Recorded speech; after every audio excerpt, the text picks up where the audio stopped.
Olá, boa noite, graça e paz, queridos irmãos e amigos do Facebook.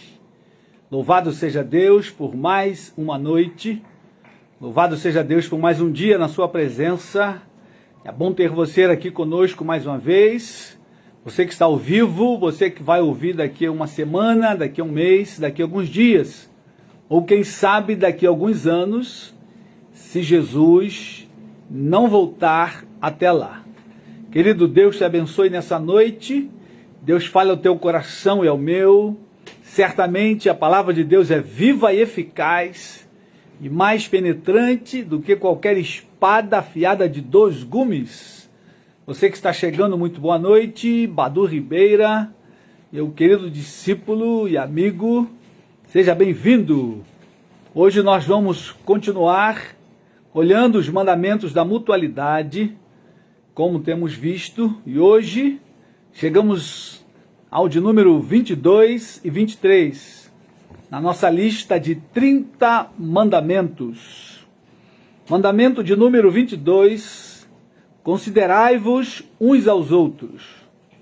Mandamento de número 23, acolhei-vos uns aos outros. Hoje nós vamos olhar esses 2 mandamentos. Muito boa noite, Neemias Terra, Deus te abençoe, você, sua casa, Alcina e Gessé, toda a sua família. Sejam bem-vindos. Queridos, nós vamos começar orando. Tem alguns pastores que estão internados, entubados, por causa da Covid-19. Vamos orar pelo pastor Benoni, querido pastor Benoni, filho da saudosa irmã Tabita Crowley, lá do Seminário Betel.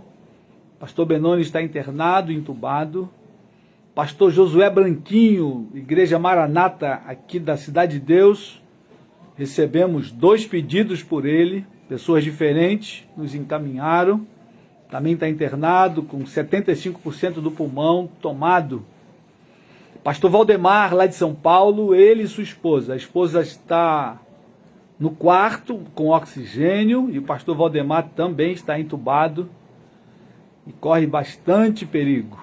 E vamos continuar orando também por um pastor amigo aqui de Jacarepaguá, teve Covid, teve alta, depois voltou para o hospital e estão investigando bactéria. Provavelmente foi contaminado com a bactéria lá no hospital no período em que estava se tratando da Covid. Carece das nossas orações.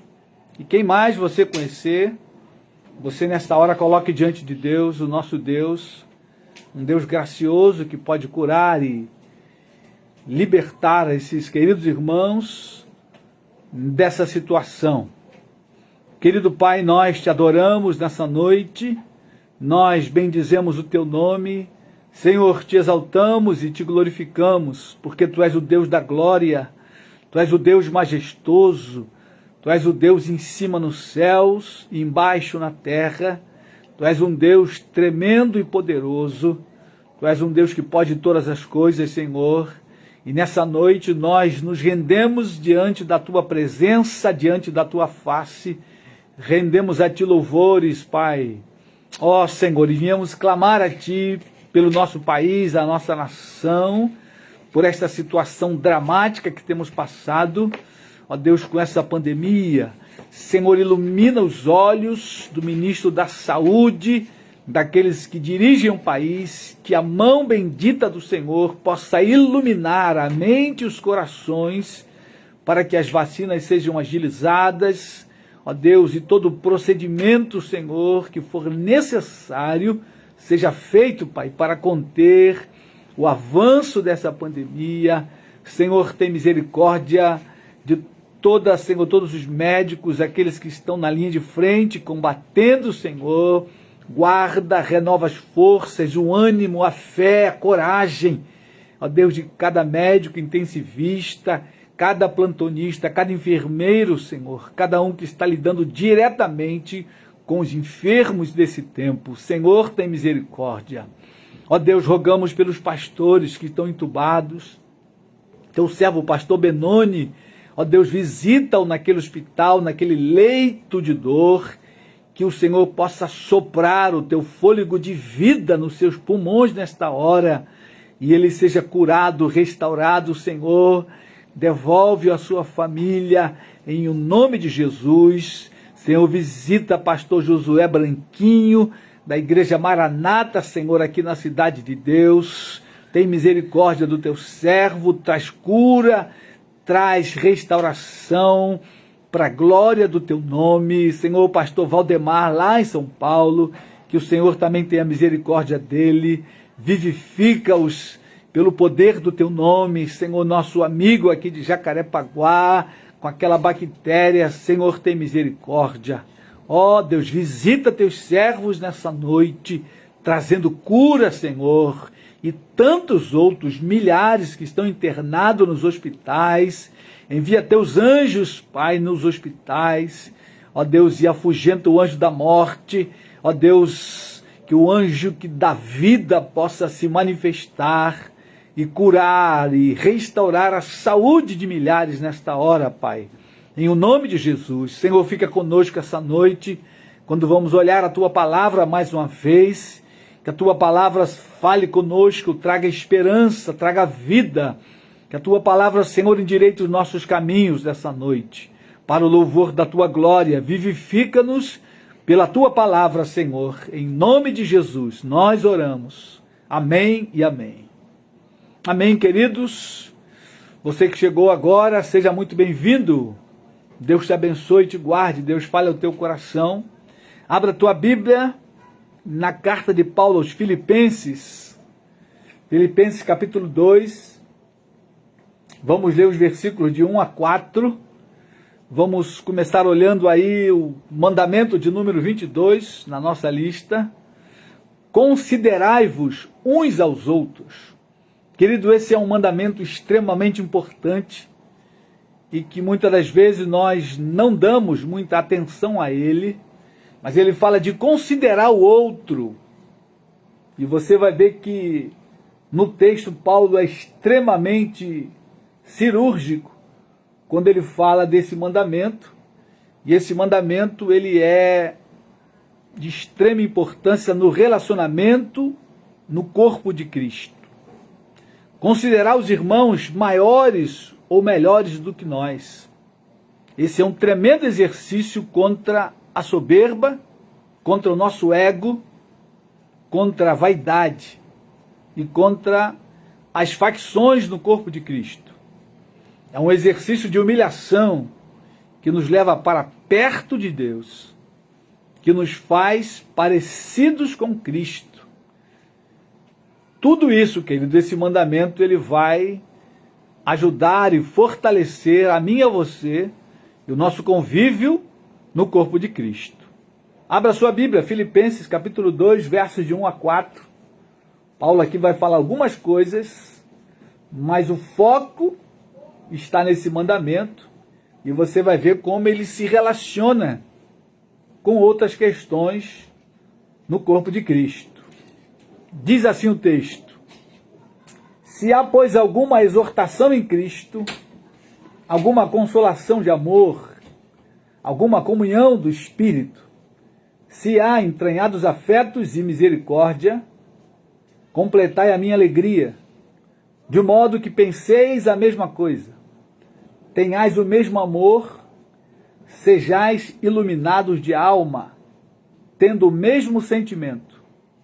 Nada façais por partidarismo ou vanglória, mas por humildade, considerando cada um os outros superiores a si mesmo. Aqui está o ponto-chave principal. Considerando os outros superiores a si mesmo. Não tenha cada um em vista o que é propriamente seu, senão também cada qual o que é dos outros. Queridos irmãos, este é um santo mandamento.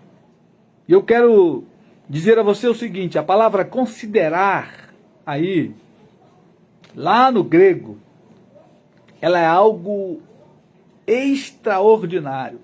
A palavra considerar. Você talvez nem imagina, talvez você nunca olhou com calma esta palavra, mas ela é uma palavra formidável. E Paulo está orientando e mostrando à igreja como eu devo olhar o meu irmão, como eu devo tratar o meu irmão. Eu devo considerá-lo superior a mim. E a palavra considerar, querido, eu penso, eu sou de opinião, eu considero. Ou seja, como é que eu devo olhar o meu irmão? Eu devo pensar, a minha opinião sobre ele é que ele é maior do que eu. Isso então vai trabalhar a minha humildade, isso vai trabalhar diretamente no meu ego, isso vai levar o meu ego para a cruz de Cristo. Paulo está tratando aqui de combater, querido, a divisão da igreja. Se você olhar todo esse contexto, você vai perceber que desde o versículo 1 até o versículo 4, Paulo vai trabalhando ali para que o corpo de Cristo na igreja lá de Filipe, ela seja unida de maneira extraordinária. Certo? E aí Paulo vai entrar pela veia da humildade, porque quanto mais humilde for a minha postura diante dos irmãos, melhor eu me relaciono com meus irmãos. E a minha forma de pensar, interessante que o livro de Filipenses é um livro para a mente. A palavra-chave principal no livro de Filipenses é a palavra alegria, como nós já vimos em outra ocasião. Mas a segunda palavra-chave é a palavra mente, a palavra pensar, né? E essa palavra aí no grego, pneumai, eu penso, ela também pode ser traduzida, eu penso de maneira humilde. Então aqui tem uma mente humilde. Quando você estuda o livro de Filipenses, você vai achar vários tipos de mente. Mente segura, por exemplo, lá no comecinho do capítulo 1, você tem ali a mente segura. Mas quando chega aqui no capítulo 2, você tem a mente humilde. Veja comigo o verso 2 novamente. Paulo diz aí, completai a minha alegria, de modo que penseis a mesma coisa. Tenhais o mesmo amor, sejais unidos de alma, tendo o mesmo sentimento. Nada façais por partidarismo ou vanglória, mas por humildade. Então Paulo vai trabalhar que as nossas ações, sejam elas quais forem, elas devem ser feitas por humildade. Mas para isso eu preciso ter a mente humilde. Se eu não tiver a mente humilde, eu não consigo me comportar de maneira humilde. E aí, como eu vou considerar meu irmão maior do que eu, melhor do que eu? Se eu tiver uma mente soberba, altiva, né? Eu não vou conseguir. Mas quem tem essa mente humilde vai conseguir trabalhar no corpo de Cristo de maneira humilde. Aí você vai conseguir, eu vou conseguir considerar que o meu irmão é melhor do que eu. Em alguma coisa, querido, sempre as pessoas são melhores do que nós. Ninguém é bom em tudo. Isso não é olhar de maneira a menosprezar a nós, mas é você olhar de maneira realista as coisas.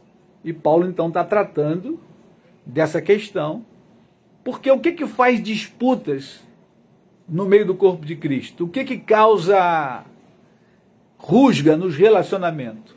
Geralmente a nossa vaidade, geralmente a nossa altivez, a nossa soberba. Mas quando nós temos essa postura humilde, quebrantada, de olhar para o meu irmão e perceber que ele é melhor do que eu e tratar dessa forma, a gente não consegue ter rusga, porque eu estou desprovido de qualquer questão que traga para a minha vida o querer o holofote, o querer o primeiro lugar. Eu vou, pelo contrário, dar o holofote para o meu irmão, vou dar o primeiro lugar para ele. E aí, querido, isso é fantástico. Isto é curador no corpo de Cristo. Se nós pensamos de maneira bíblica, como Paulo está nos orientando, nós vamos eliminar toda contenda no nosso meio. Nós vamos eliminar as disputas, facções, as divisões, né, que muitas das vezes o nosso inimigo ele semeia no meio do corpo de Cristo. De maneira que eu e você somos incentivados a considerar os outros superiores a nós mesmos. Essa é uma maneira de pensar humilde. É uma maneira altruísta de olhar para o irmão, de pensar e tratar o irmão. Porque a maneira como eu penso, eu vou agir. Então essa mente humilde, que considera o irmão superior a si próprio, ela tem a capacidade de agir como ela está pensando. Isso vai fazer toda a diferença no corpo de Cristo. Vamos a Provérbios. Provérbios capítulo 23, verso 7. Deixa aí marcado em Filipenses. Vamos lá a Provérbios 23, verso 7. O que diz o texto ali? Provérbios 23, verso 7. Porque como imagina em sua alma, assim ele é. Só a primeira parte. Como ele pensa, né? Como ele imagina, como ele pensa em sua alma, assim ele é. Ou seja, a maneira como nós pensamos, né? A nossa cosmovisão, vai ser a maneira como nós vamos agir no corpo de Cristo. Então, se eu tenho essa mente humilde, essa mentalidade humilde, é dessa maneira que eu vou agir no corpo de Cristo, queridos. Isso é extraordinário. Isso é curador no corpo de Cristo, porque isso elimina as disputas, né? O querer o primeiro lugar, o querer estar nos holofotes. Se eu mantenho a minha mente humilde, como a mente de Cristo, e aí eu quero voltar lá em Filipenses, quando você segue o texto, no verso 5, olha o que Paulo segue dizendo sobre a nossa postura, como deve ser igual de Cristo. Cristo teve a postura humilde o tempo todo. Diz aí o texto, Filipenses 2, verso 5. Tende em vós o mesmo sentimento que houve também em Cristo Jesus. Pois ele, subsistindo em forma de Deus, não julgou como usurpação o ser igual a Deus. Antes a si mesmo se esvaziou, assumindo a forma de servo, tornando-se em semelhança de homens, e reconhecido em figura humana, a si mesmo se humilhou, tornando-se obediente até a morte e morte de cruz. Pelo que também Deus o exaltou sobremaneira, e lhe deu nome que está acima de todo nome, para que ao nome de Jesus se dobre todo joelho, nos céus, na terra e debaixo da terra, e toda língua confesse que Jesus Cristo é Senhor, para a glória de Deus Pai. Então Paulo está nos chamando a ter a mente, o sentimento igual a de Cristo Jesus. Tende em vós o mesmo sentimento, ou o mesmo pensamento, que houve também em Cristo Jesus. Pois ele, sendo Deus, né, subsistindo em forma de Deus, Cristo e Deus são a mesma coisa, assim como o Espírito Santo, né, os três são um, a Trindade Santa. Mas mesmo ele sendo Deus, ele não usurpou, ele não quis essa glória por um pouco de tempo, e ele então se esvaziou dessa glória, ele se despiu dessa glória, e ele se fez homem. E aí já era uma humilhação, porque se compararmos a glória de Deus com os homens, né, nem se pode comparar. Por isso, ele diz aí, se esvaziou, assumindo a forma de servo, tornando-se em semelhança de homens e reconhecido em figura humana. E como homem ele se humilhou até a morte, e morte de cruz. Não bastasse ele se tornar homem, como homem ele foi até a morte, morte de cruz, porque a palavra diz que quem morria na cruz era maldito. Maldito todo aquele que for pendurado no madeiro. Então, queridos, essa mente humilde, ela precisa estar em nós. E quando eu vou, então, me relacionar com meu irmão, e lógico, isso serve para qualquer ambiente, familiar, ambiente de trabalho, onde muitas das vezes as pessoas estão se comendo, se mordendo, né, querendo sempre um posto maior do que o outro, e não tem nada de errado você querer galgar na sua profissão, porém você não pode subir um degrau pisando nos outros, de maneira nenhuma. Mas a gente percebe muitas das vezes, num ambiente de trabalho, as pessoas se mordendo, querendo se pegar umas às outras, para conseguir, muitas das vezes, uma promoção. Mas se eu e você somos, de fato, discípulos de Cristo, a nossa forma de pensar deve ser bíblica. O que deve nortear o nosso pensamento é a Bíblia, querido, o ensino da palavra. Se de fato eu sou discípulo de Jesus, se eu fui salvo por Cristo Jesus, se eu nasci de novo, se você nasceu de novo, se nós fomos libertados do poder do pecado, do poder das trevas, e fomos feitos novas criaturas em Cristo Jesus, a nossa mente então mudou, como diz 2 Coríntios 5,17, se alguém está em Cristo, nova criatura é, as coisas velhas já passaram, e eis que tudo se fez novo. Então a minha mente mudou, houve uma mudança, uma conversão, uma mudança de direção, e eu comecei a pensar então de uma outra forma, e agora a minha forma de pensar é uma forma humilde, em que no meu relacionamento com o meu irmão, meu próximo, eu vou considerá-lo melhor do que eu. Ainda que talvez ele nem seja melhor, nem melhor, nem maior, mas se eu o considero como tal, isso facilita o nosso relacionamento, isso não menospreza a minha pessoa, de maneira nenhuma, querido. A nossa forma de pensar humilde, ela é altamente altruísta, e isso é tremendamente saudável, porque se eu penso de maneira humilde e me comporto dessa forma, nunca vou me sentir humilhado, porque eu já estou humilde. Então, nunca vou dizer, fulano me humilhou. Isso é coisa do passado, porque eu já estou me comportando de maneira humilde. E a Bíblia diz e afirma que os humilhados serão exaltados.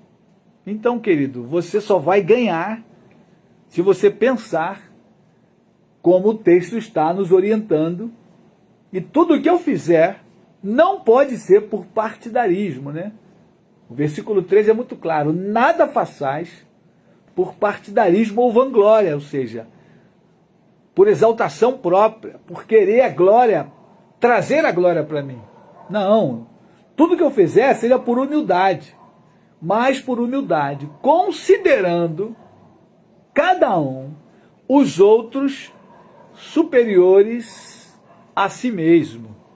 Amém, querido? Eu e você precisamos considerar os nossos irmãos superiores a nós. Isso vai tirar toda a tensão do nosso relacionamento. Seja lá na cozinha, na comida, quando as irmãs e os irmãos, que muitas das vezes estão escalados na cozinha para fazer aquele almoço, né? Seja no bazar missionário, seja no almoço de comunhão da igreja. Se nós caminharmos dessa forma, toda a tensão do relacionamento ela é desfeita.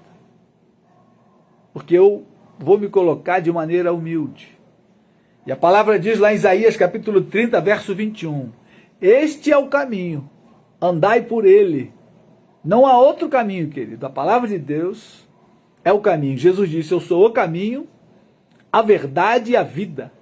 e ninguém vem ao Pai senão por mim. Então, se você entrou pelo caminho que é Cristo, você está no caminho estreito, no caminho apertado, e não há como ser diferente. Amém? Pois bem, vamos ao segundo mandamento, e você vai perceber que o texto de Romanos, é o qual vamos agora, Romanos 15, verso 7, parece que ele é uma continuação de Filipenses. Parece que Paulo está combinando os dois textos para falar desses dois mandamentos. Segundo mandamento, acolhei-vos uns aos outros. Romanos 15, verso 7. Nós vamos ler de 1 a 7. E você vai perceber que tem tudo a ver com Filipenses 2, de 1 até o 4 e entrando pelo 5. E aí você pode perceber aquela máxima, a Bíblia se responde com a Bíblia, querido. E você precisa estudar a Bíblia todos os dias, eu preciso estudar todos os dias, para que a gente possa crescer em graça, em sabedoria, diante de Deus e dos homens. Vamos então a Romanos. Romanos capítulo 15, verso de 1 a 7. E vamos olhar o segundo mandamento essa noite. Acolhei-vos uns aos outros.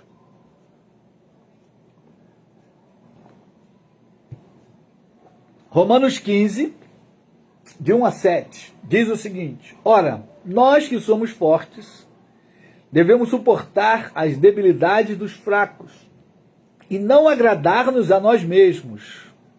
Perceba que já o versículo 1, você tem um chamado para levar o teu irmão mais fraco.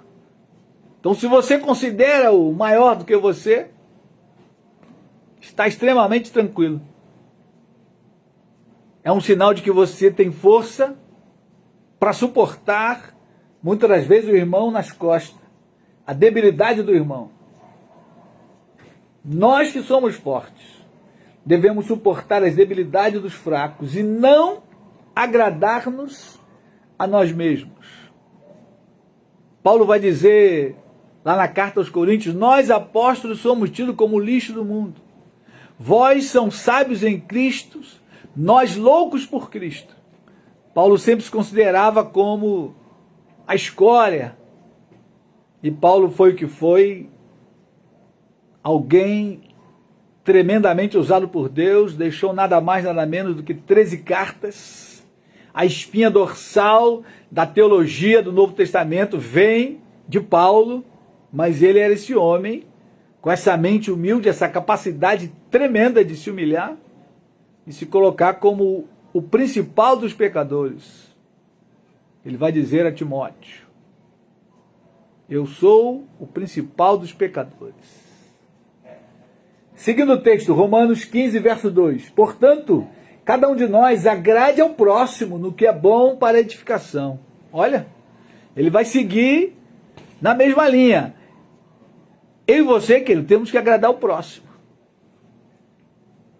no que é bom para a edificação. Não é, se o irmão está em pecado, você lá e bajular o irmão. Não é isso que nós estamos dizendo. Cada um de nós deve agradar ao próximo no que é bom para a edificação. Então, se eu considerar o irmão melhor e maior do que eu, e isso ajuda a edificar o corpo de Cristo, amém. Isto é um bom serviço que eu estou prestando ao corpo de Cristo.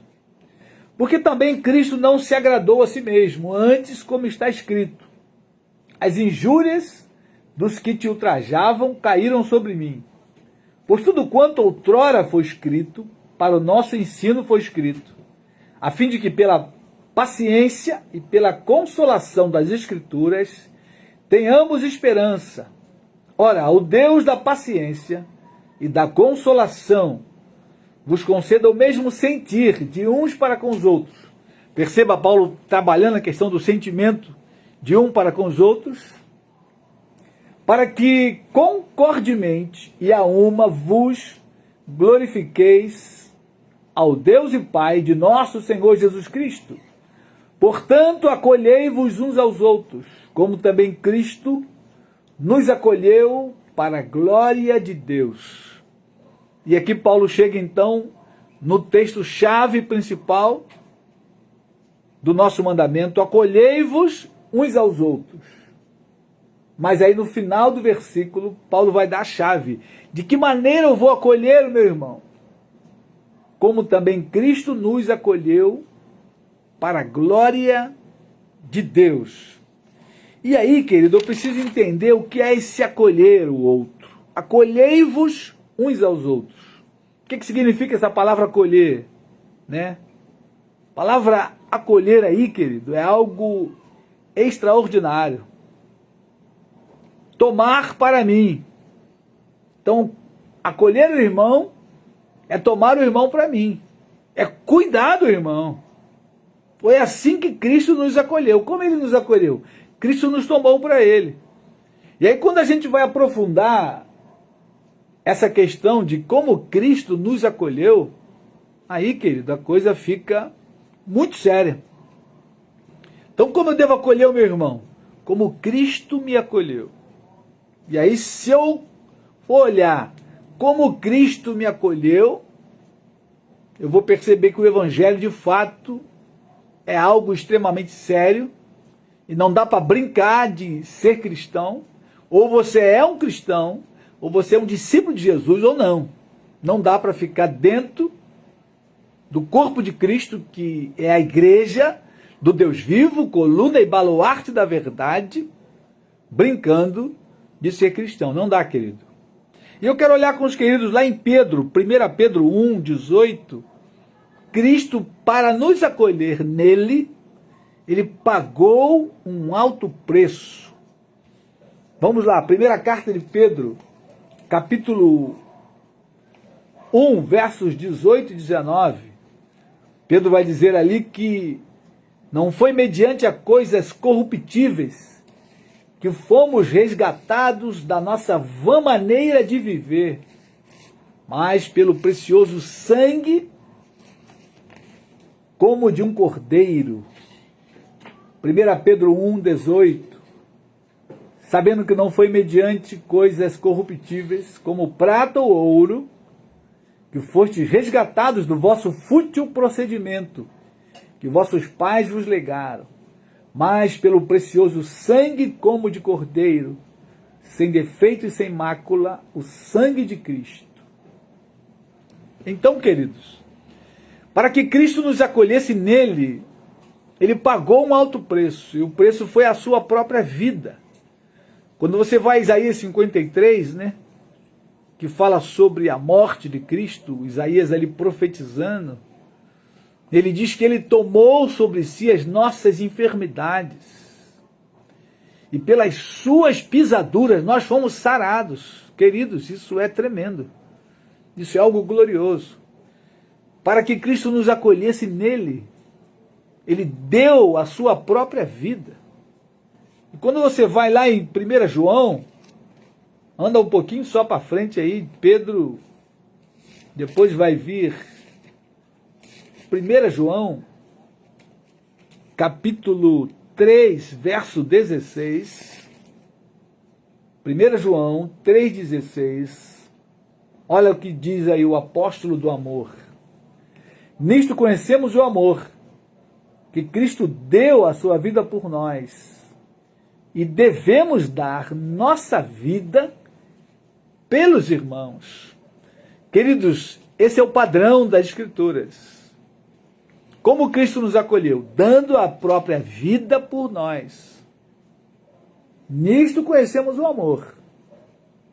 Se você for lá em João, o Evangelho de João 3,16, está lá o versículo que é considerado o coração da Bíblia.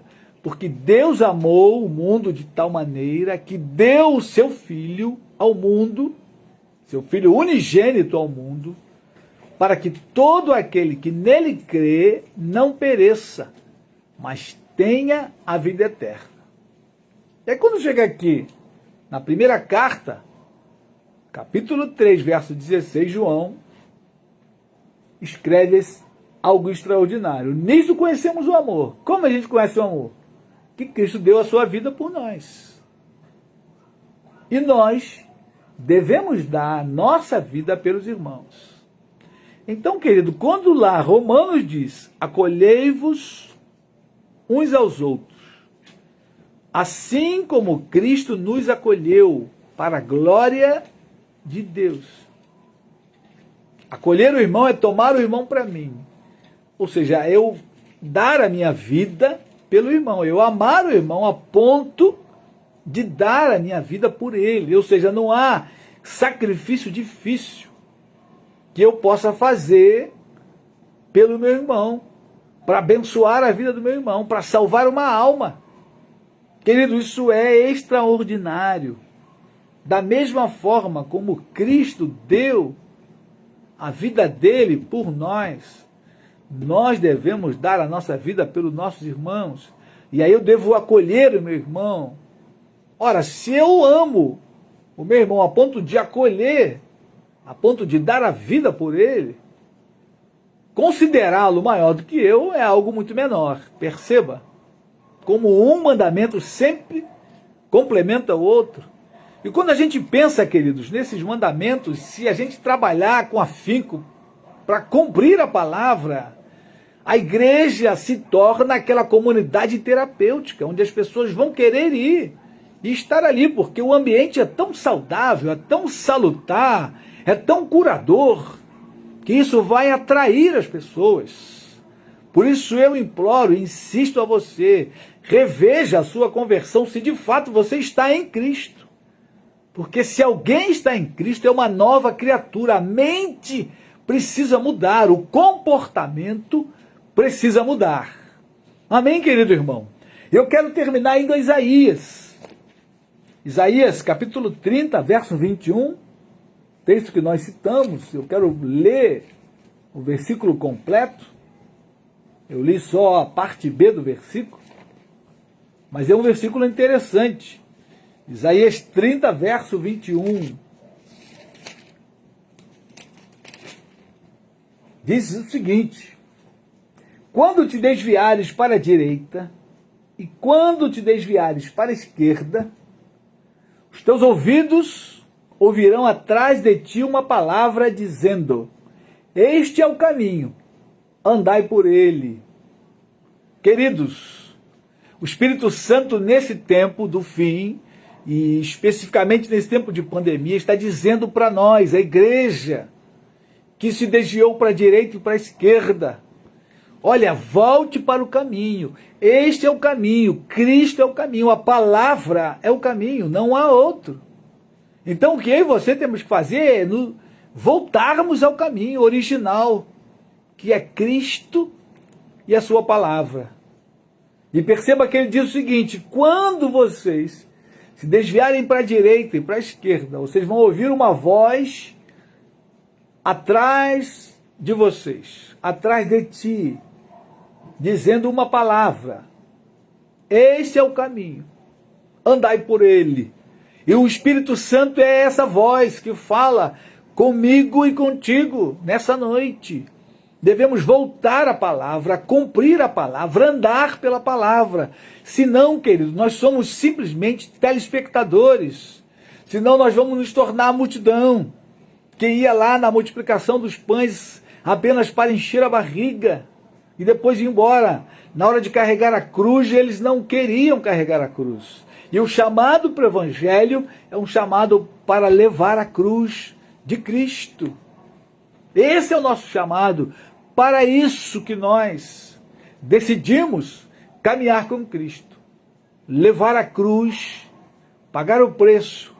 Entramos por uma porta estreita e chegamos num caminho apertado. E não há como ser diferente. Este é o caminho, andai por ele. É a voz do Espírito dizendo ao meu coração e ao seu coração essa noite, e eu quero terminar dizendo para você esta palavra: este é o caminho, andai por ele, não há outro caminho. Jesus Cristo é o caminho, e os seus mandamentos ele deixou escrito, para que nós o cumpramos à risca. Você pode dizer amém? Meu querido irmão, minha querida irmã, você que está conosco, você que vai nos assistir, Jesus é o caminho, que leva a Deus, que leva aos céus, mas esse caminho é apertado, a porta é estreita, estreita é a porta e apertado é o caminho, são poucos os que encontram com ele. O próprio Jesus falou. Que Deus te abençoe, Deus te guarde, te fortaleça. Se você está no caminho, fique firme. Se você está à margem do caminho, venha para o caminho, porque esse é o caminho, não há outro. Amém, querido? Vamos orar.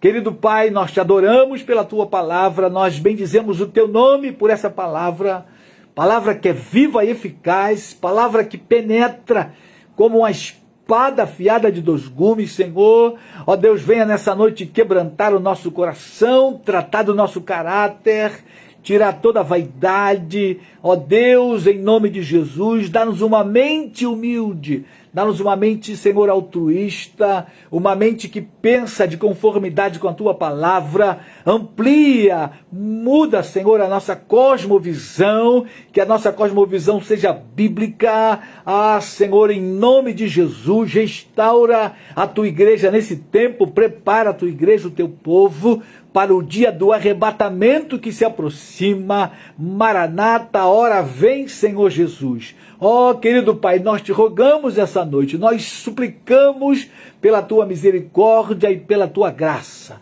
Senhor, visita o teu povo, visita os enfermos, aqueles que estão hospitalizados, aqueles que estão em casa. Visita, Senhor, os anciãos da tua casa. Visita ali o meu pai, seu Galdino, sua esposa Marilda. Visita, Senhor, Ana Souza. Ó, Deus querido, Maria José do Rosário. Visita, Senhor, a Márcia. Cada um dos enfermos, Senhor, visita o Pedro, aquele jovem. Ó Deus, que a tua palavra fale ao seu coração. Visita, Senhor, a Clara, aquela outra jovem lá em Brasília, que precisa da tua presença, o teu milagre. Ó Deus, quantos jovens, Senhor, em depressão, nesse tempo tão difícil. Ó Espírito Santo, que o Senhor providencie cura para as almas, através da tua palavra, palavra, Senhor, que é poderosa, palavra que liberta, palavra que quebra as cadeias, Senhor, alcança os corações dessa noite pela tua palavra. É a nossa oração, em nome de Jesus. Amém e amém. Amém, meu querido irmão, minha querida irmã, Deus te abençoe, Deus te guarde, tenha uma semana abençoada, um final de semana abençoado, Deus te livre da contaminação desse tempo. Um forte abraço